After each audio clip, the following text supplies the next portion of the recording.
तो दोस्तों नमस्कार, स्वागत है आपका दीपक सर की क्लास 17 में। देखिए मैं हूं दीपक कुमार। आज मैं आपको बताने जा रहा हूं कि आप जो एग्जाम में याद नहीं कर पाते हो, ये एग्जाम आपके सर पर आ गया। देखा, एग्जाम आपके सर पर आ गया, चाहे वो पुलिस कांस्टेबल का एग्जाम हो, चाहे यूपी बोर्ड का एग्जाम हो। मैं दोनों ही एग्जाम की बात कर रहा हूं और यह एग्जाम हमारे लिए बहुत कंपलसरी, इसीलिए मैंने आज एक आपका फिगर बनाया है। इस फिगर को आप देख रहे होंगे, यह आपका ब्रेन है, यह आपका दिमाग है।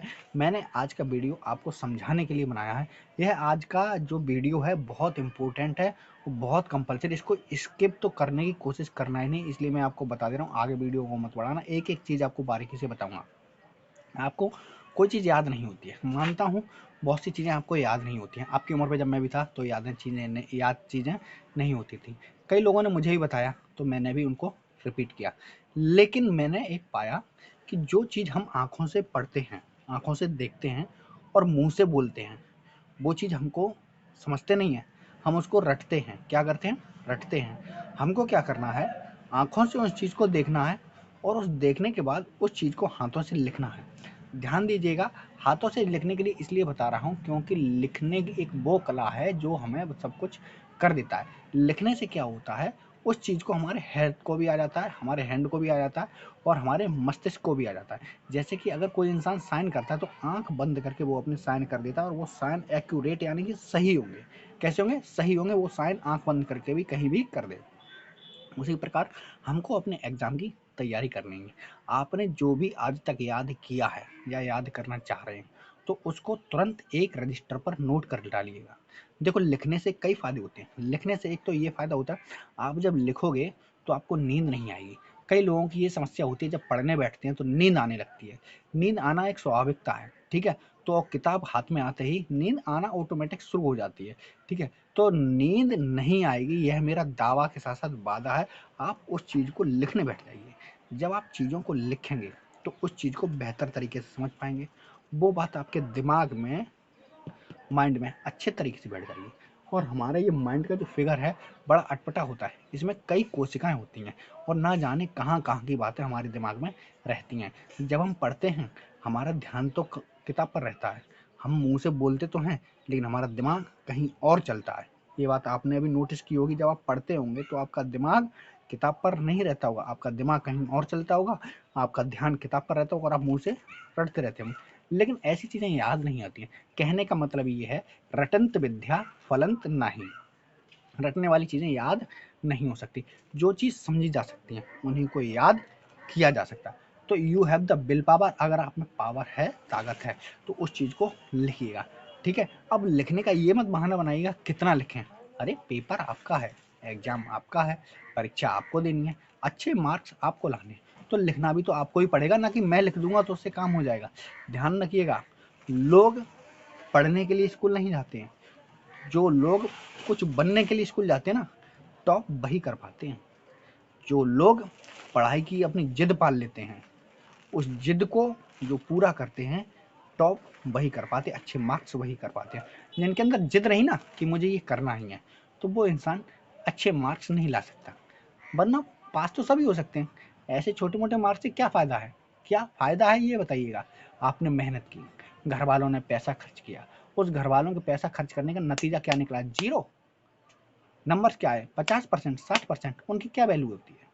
आप कहीं कॉलेज में दाखिला लेने जाएंगे तो आपको दाखिला भी तो मुश्किल से मिलेगा। ध्यान रखिएगा, गए वो जमाने जब डिग्री देख करके एडमिशन दे दिया जाता था। अगर आपको कला यहाँ आती है, अगर आपको कुछ आता है, मुझे बनाना आता था, मैंने बना दिया। मैंने इससे अच्छे अच्छे शानदार चित्र बना लेता हूँ। ये तो आपको समझाने के लिए बना दिया कि आपका दिमाग जो है वो बाहर की चीज़ें सीखता है। आप जब पढ़ते हैं आपका ध्यान तो किताब पर रहता है, मुंह से आप बोलते भी किताब के शब्द हैं, लेकिन आपका दिमाग आउट ऑफ कवरेज एरिया कहता है। जैसे कि मोबाइल का नेटवर्क चला जाता है ना, मोबाइल का नेटवर्क चला जाता है और हम किसी का फ़ोन लगाते हैं, यह phone out of coverage area है, तो उसी प्रकार आपका दिमाग भी आउट ऑफ कवरेज एरिया रहता है। यह बात नेचुरल है, आप ठान लीजिएगा, आप मान लीजिएगा। तो ध्यान रखिएगा, आपको जो पढ़ना है उसको रटना मुंह से नहीं है, उसको हाथ से लिखना है। हाथ से लिखने के फायदा, एक आपका राइटिंग सही होगा। देखिएगा, पहला, एक आपका राइटिंग सही होगा। दूसरा, जो बच्चा आपके घर में होगा छोटा, वो भी जब देखेगा कि हमारा बड़ा हाथ से लिख रहा है तो वो भी आपकी तरह हाथ से लिखने की आदत डाल लेगा। तीसरा, आपको लिखते समय नींद नहीं आएगी। चौथा, जो चीज़ आप लिखेंगे, बाय द वे अगर एग्जाम में भूल भी जाएंगे तो आपके हाथ को याद रहेगा कि आपने क्या लिखा था, क्या लिखा था, तो आप उसको आसानी से लिख सकते हैं। लेकिन लिखने के लिए मेहनत तो थोड़ी करनी पड़ेगी। हो सकता है लिखते लिखते आपके हाथ में दर्द हो जाए, ठीक है। इसलिए ध्यान रखना, अपनी चीज़ों को समझो और उसको विल पावर मजबूत करो। एग्जाम में अच्छे नंबर लाने की जिद पालो, पढ़ो लेकिन जिद पालो, रटो मत, समझो उसको। अगर रटोगे तो पछताओगे, समझोगे तो क्वेश्चन पूरा सॉल्व करके आओगे, पूरा पेपर सॉल्व करके आओगे। ये मेरा दावा नहीं, वादा है, यही मैं बता रहा हूँ। इसलिए जो आप पढ़ रहे हो उसको लिखो, समझो और उसको याद करने की कोशिश करो। और ध्यान रखना, कुछ लोग होते हैं रात में 12-1-1 बजे तक पढ़ते हैं और सवेरे सोते रहते हैं। ये आदत मत डालो। रात में 9-10 बजे तक पढ़ो, 12 बजे तक पढ़ो, अच्छी बात है, लेकिन 5-6 घंटे सो। ज़्यादा सोना भी स्वास्थ्य के लिए हानिकारक होता है, इसलिए ध्यान रखना, हद से ज़्यादा सोना हानिकारक होता है। का आपने वो श्लोक सुना होगा, काक चेष्टा बको न ध्यानम स्वान निंद्रा तथा बचा अल्पाहारी ग्रह त्यागी विद्यार्थी पंच लक्षणम। यानी कि विद्यार्थियों के लिए 5 जीवन बताए गए हैं। काक चेष्टा, कौवे जैसा ध्यान, यानी कौवा जैसी, सॉरी चेष्टा, कौवे जैसी निगाह, आपको कौवे जैसी निगाह होनी चाहिए विद्यार्थी जीवन में। बगुले जैसा ध्यान होना चाहिए, कुत्ते जैसी नींद होनी चाहिए, कम खाना चाहिए। विद्यार्थियों के लिए 5 लक्षण है। अगर आप ऐसी चीजें पाल लोगे तो आप पेपर पूरा हल करके आओगे और मेरा दावा है आप जो भी चाहते हो उसको कर पाओगे। लेकिन एक चीज ध्यान रखना, अगर आप फर्स्ट आने की सोचेंगे तो आप सेकंड आएंगे, और सेकंड आने की सोचेंगे तो थर्ड आएंगे, और थर्ड की सोच रहे हो ना कि कैसे भी करके पास हो जाए, थर्ड वाले घर वाले कह रहे हैं, तो फेल ही हो जाओगे, ये मेरा दावा है। क्योंकि हम जो चीज़ प्रकृति से मांगते हैं ना वो हमको मिलती नहीं है। इसलिए अगर 100% की सोचोगे तब कहीं 90% आएंगे। इसलिए ध्यान रखो कितने परसेंट की सोची है, क्या सोच करके आप पढ़ाई कर रहे हो। पढ़ाई जीवन का बहुत बड़ा पहलू है, ध्यान रख लेना। आज आप जो पढ़ लोगे उसको जीवन भर याद रखोगे। अगर जीवन भर याद भूल भी जाओगे तो वो चीज़ें आपके जीवन में दोबारा आएंगी तो आप उनको समझ जाओगे कि यह चीज़ आपने पढ़ी थी कई साल पहले।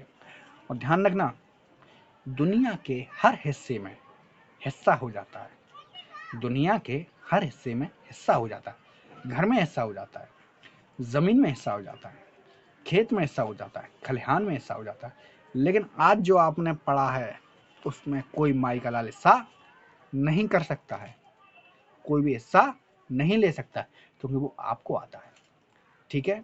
इसलिए जो भी पढ़ो ध्यान से पढ़ो, लगन से पढ़ो, मन से पढ़ो। घर वालों को बेवकूफ़ बनाने के लिए ना पढ़ो। कई लोग होता है किताब खोल के बैठ जाते हैं, घर वाले बैठे हुए हैं किताब की तरफ देखते रहते हैं, करते रहते हैं। यह गलत है, बहुत ज़्यादा गलत है। आप अपने आप को धोखा दे रहे हो, घर वालों को नहीं दे रहे हो।